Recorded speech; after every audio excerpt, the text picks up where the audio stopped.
नमस्कार दोस्तों। आप सुन रहे हैं वॉइस ऑफ बुक्स हिंदी, जहां हम महान हिंदी उपन्यासों को इतनी गहराई से समझते हैं कि आपको किताब पढ़ने की जरूरत ना पड़े। आज हम लेकर आए हैं हिंदी साहित्य की अमर कृति गोदान, मुंशी प्रेमचंद। ये सिर्फ एक किसान की कहानी नहीं है, ये भारत के ग्रामीण समाज की आत्मा है।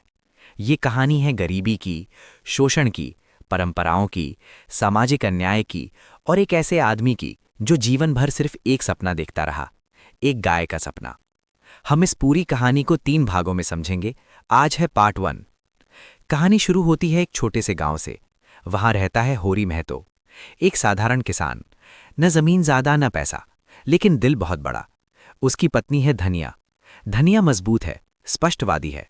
वो अन्याय के खिलाफ बोलती है, होरी से कहीं ज्यादा व्यवहारिक।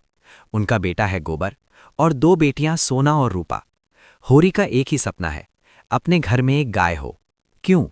क्योंकि गांव में गाय होना सिर्फ आर्थिक नहीं, धार्मिक और सामाजिक प्रतिष्ठा का प्रतीक है।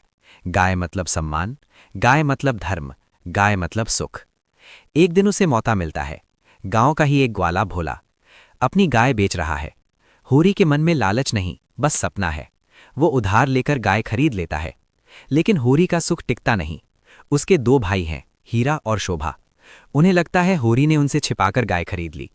उनके मन में ईर्ष्या भर जाती है। एक रात गाय मर जाती है, जहर देकर मार दी जाती है।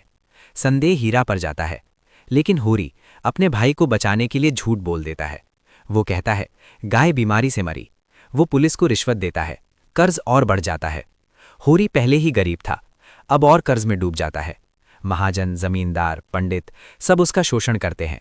वो दिन रात मेहनत करता है, लेकिन गरीबी कम नहीं होती। प्रेमचंद यहां भारतीय किसान की विडंबना दिखाते हैं। मेहनत वही करता है, लेकिन लाभ कोई और ले जाता है। कहानी में आता है नया मोड़। भोला की बेटी है झुनिया। गोबर और झुनिया एक दूसरे से प्रेम करने लगते हैं। झुनिया गर्भवती हो जाती है। समाज में हंगामा मच जाता है। गोबर डरकर शहर भाग जाता है। झुनिया अकेली रह जाती है। पूरे गांव में बदनामी फैल जाती है। पंडित कहते हैं झुनिया को घर से निकाल दो, लेकिन धनिया कहती है ये भी इंसान है, इसे कहाँ जाएगी। वो झुनिया को घर में रख लेती है। यहीं प्रेमचंद दिखाते हैं सच्चा धर्म मानवता है, न कि परंपरा। गांव के पंडित और मुखिया होरी पर जुर्माना लगाते हैं। फिर से कर्ज, फिर से अपमान। होरी अंदर से टूटता जाता है, लेकिन वो समाज के खिलाफ खड़ा नहीं हो पाता। वो परंपराओं से बंधा है। उधर गोबर शहर पहुंचता है। वहां वो मिल में काम करता है। शहर में मजदूर आंदोलन है, नया समाज है, नए विचार हैं। गोबर बदलने लगता है।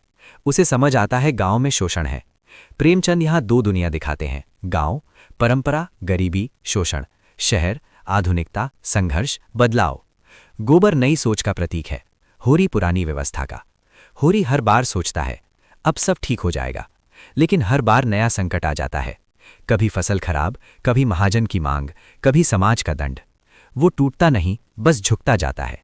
पार्ट 1 में हमने देखा होरी का गाय पाने का सपना, भाइयों की ईर्ष्या, कर्ज का जाल, गोबर और झुनिया का प्रेम और समाज की कठोरता।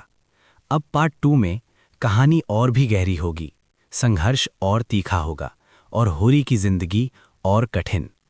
गाय की मृत्यु और झुनिया के घर आने के बाद होरी पर समाज का जुर्माना लग चुका है।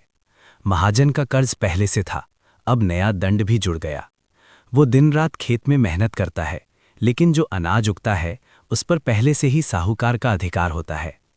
प्रेमचंद यहां भारतीय किसान की असली विडंबना दिखाते हैं। किसान बोता है, किसान काटता है, लेकिन पेट उसका खाली ही रहता है। होरी कभी विद्रोह नहीं करता। वो व्यवस्था को भगवान की इच्छा मान लेता है। जहां होरी चुपचाप अन्याय सहता है, वहीं धनिया अन्याय के सामने खड़ी हो जाती है। जब पंडित दंड मांगते हैं, धनिया खुलकर विरोध करती है। वो कहती है धर्म अगर गरीब को कुचलता है तो ऐसा धर्म किस काम का। उसकी आवाज़ तेज है, उसमें आग है, लेकिन समाज स्त्री की आवाज़ को स्वीकार नहीं करता। फिर भी धनिया घर की रीढ़ है, वो परिवार को टूटने नहीं देती। झुनिया अब होरी के घर में है। वो एक विधवा की तरह जीवन जी रही है, हालांकि उसका विवाह नहीं हुआ। समाज उसे स्वीकार नहीं करता। गांव की औरतें उसे ताने देती हैं, लेकिन धनिया उसे बेटी की तरह अपनाती है। झुनिया एक बच्चे को जन्म देती है। ये बच्चा गांव की नज़र में पाप का प्रतीक है, लेकिन धनिया की नज़र में वो जीवन है। उधर शहर में गोबर मजदूरों के बीच रह रहा है। वो मिल में काम करता है। वहां वो देखता है मालिक अमीर होते जा रहे हैं, मजदूर गरीब। शहर में आंदोलन हो रहे हैं, लोग अधिकार की बात कर रहे हैं। गोबर के भीतर विद्रोह जन्म लेता है। वो सोचता है गांव में भी तो यही अन्याय है, लेकिन वहां कोई आवाज नहीं उठाता। गोबर धीरे धीरे समझदार और साहसी बनता है। गांव में जमींदार और पंडित का राज है।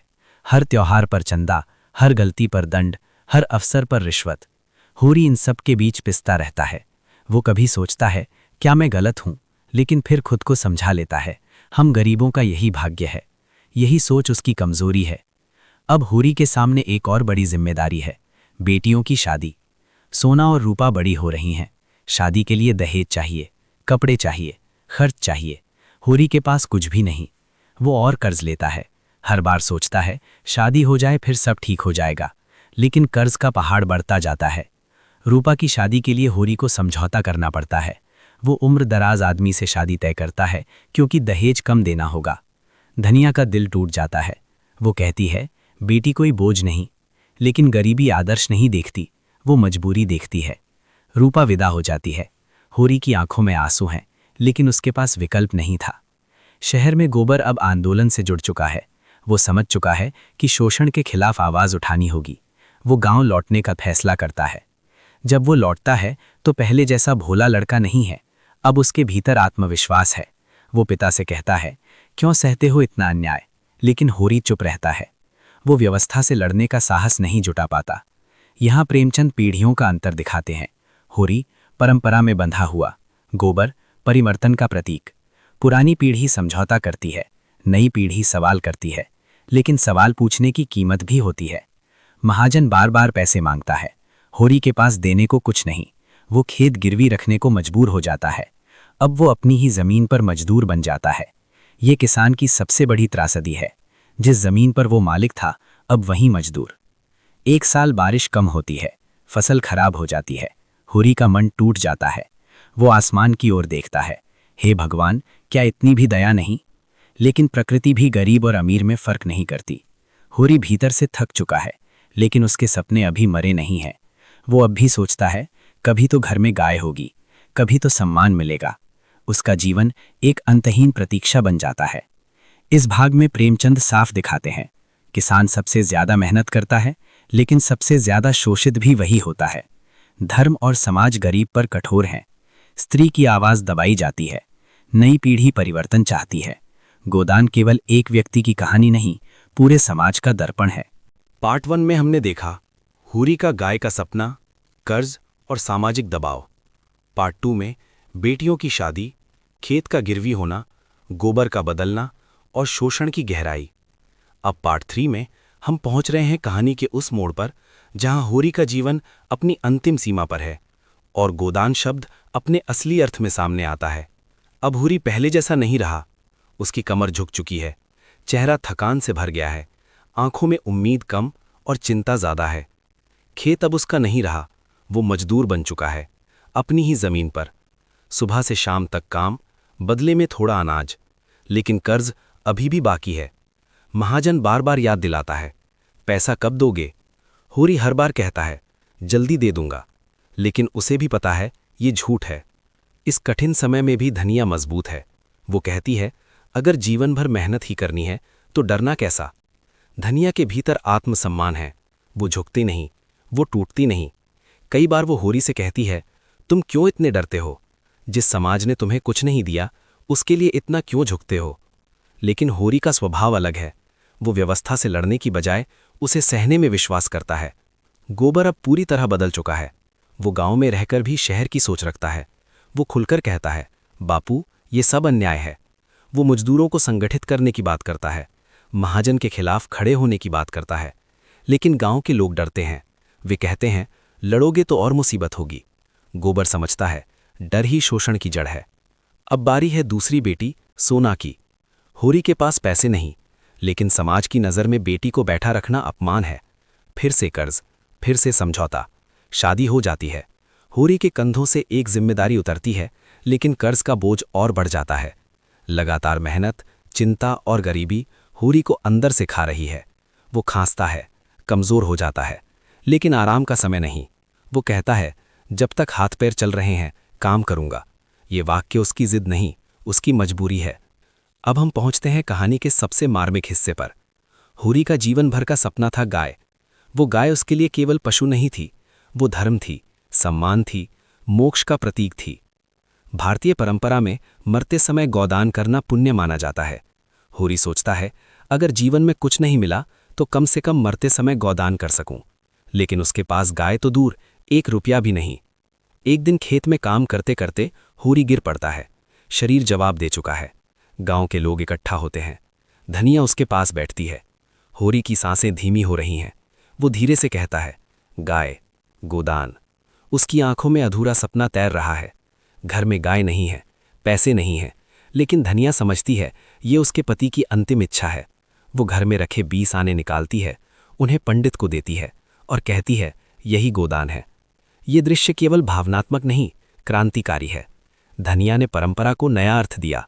गाय नहीं, भावना महत्वपूर्ण है। हूरी शांत हो जाता है। उसके चेहरे पर संतोष है, जैसे उसने गोदान कर दिया। उसका सपना अधूरा रहा, लेकिन उसका जीवन संघर्ष से भरा था। वो हारकर भी हारता नहीं। अब समझते हैं गोदान शब्द का गहरा अर्थ। ये केवल गाय दान करने की क्रिया नहीं है, ये प्रतीक है किसान के सपनों का, त्याग का, सामाजिक विडंबना का और उस व्यवस्था का जो गरीब को जीते जी सम्मान नहीं देती।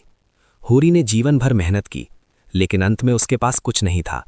फिर भी उसने हार नहीं मानी। मुंशी प्रेमचंद ने गोदान में दिखाया ग्रामीण भारत की सच्चाई, जमींदारी और महाजनी शोषण, स्त्री की शक्ति, धनिया, नई पीढ़ी की सोच, गोबर, और किसान की त्रासदी, हूरी। ये उपन्यास केवल कहानी नहीं, सामाजिक दस्तावेज है। अगर ध्यान से देखें तो असली ताकत धनिया है। वो अंत तक खड़ी रहती है। वो पति का सम्मान बचाती है, परिवार को जोड़कर रखती है। प्रेमचंद ने भारतीय स्त्री की शक्ति को बहुत सशक्त रूप में दिखाया है। हूरी अकेला नहीं था, वो हर उस किसान का प्रतीक है जो मेहनत करता है लेकिन सम्मान नहीं पाता। गोदान हमें ये सोचने पर मजबूर करता है, क्या समाज सच में न्यायपूर्ण है? दोस्तों, गोदान केवल एक उपन्यास नहीं, ये भारतीय किसान की गाथा है। ये सामाजिक अन्याय का आईना है। ये त्याग और संघर्ष की अमर कथा है। हूरी मर गया, लेकिन उसका प्रश्न आज भी जिंदा है। क्या मेहनत करने वाला इंसान कभी सच्चा सम्मान पाएगा? अगर आपको ऐसी गहराई से समझाई गई कहानियां पसंद आती हैं तो वॉइस ऑफ बुक्स हिंदी को सब्सक्राइब करें, वीडियो को लाइक और शेयर करें। हम फिर मिलेंगे एक और अमर कृति के साथ। तब तक याद रखिए, साहित्य सिर्फ कहानी नहीं, समाज की सच्चाई है।